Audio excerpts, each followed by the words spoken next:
صدقني او لا، بس تيك توك عاوزك تطلع فايرل. انا ياسمين العبد، وبعلمك ازاي تعمل محتوى تعمل منه فلوس. لو مهتم بالمحتوى ده اعمل لي فولو. اول حاجة محتاج تعملها انك تعرف تيك توك ان انت موجود على الاب علشان تشتغل، عشان تعمل منه فلوس، علشان تجو فايرل. ان انت مش موجود بتسكرول وخلاص، مش مستخدم عادي. يعني هتروح على السيرش بار بتاع تيك توك وتكتب هاو تو جو فايرل، او ازاي تطلع فايرل، او ازاي يعني تبدأ تبحث عن الموضوع ده، عشان تيك توك يفهم ان انت عاوز تطلع فايرل، فيبدأ يساعدك ويزق المحتوى بتاعك. تاني حاجة واهم حاجة هي الاستمرارية الاستمرارية الاستمرارية. تيك توك اصلا يعني دايما كده بيبعت لي نوتيفيكيشنز ان consistency is the key. consistency is the key. فالاستمرارية هي مفتاح انك تتشهر على تيك توك. انا للأسف مش مستمرة على تيك توك، كل شوية انزل فيديو واختفي وانزل فيديو واختفي.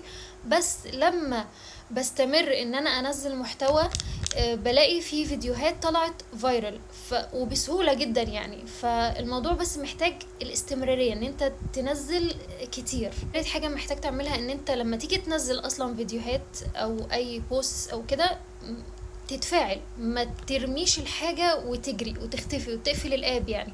لا، خليك شوية على البرنامج، تفاعل مع غيرك، شوف ناس بتقدم نفس المحتوى بتاعك وتفاعل معاهم او اي حد. المهم ان انت تعرف التيك توك ان انت موجود، ان انت بتفتح الاب، ان انت قاعد عليه، علشان هو بيساعد الناس دي. هو بيحب اللي بيقعد على البرنامج بتاعه او التطبيق بتاعه، ما بيحبش اللي بيختفي. تيجي تنزل محتوى خليك شوية اتفاعل مع غيرك، زي مثلا الفيديو ده انت ممكن تتفاعل معايا، بس مش ايموجيز، ولا مثلا اعمل لي فولو علشان انا بقدم مثلا محتوى حلو هيعجبك. الحاجات دي يعني بجد قرف، فبلاش تعملوا كده. لا، اتفاعل تفاعل عادي. يعني مثلا الفيديو ده اكتب حاجة ليها علاقة بالفيديو، بين له ان انت بني ادم حقيقي. بس لو عاوز تبس اكتر اعمل لي فولو.